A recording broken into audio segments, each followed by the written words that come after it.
السلام علیکم ورحمۃ اللہ وبرکاتہ۔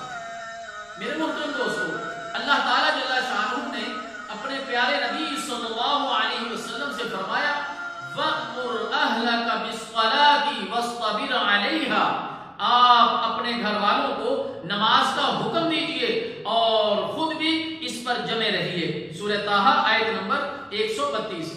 میرے محترم دوستو، یہ حکم اللہ تعالیٰ جل شانہ کا گو اپنے پیارے نبی صلی اللہ علیہ وسلم کو ہے، لیکن آپ کے ذریعے سے پوری امت مسلمہ کو ہے۔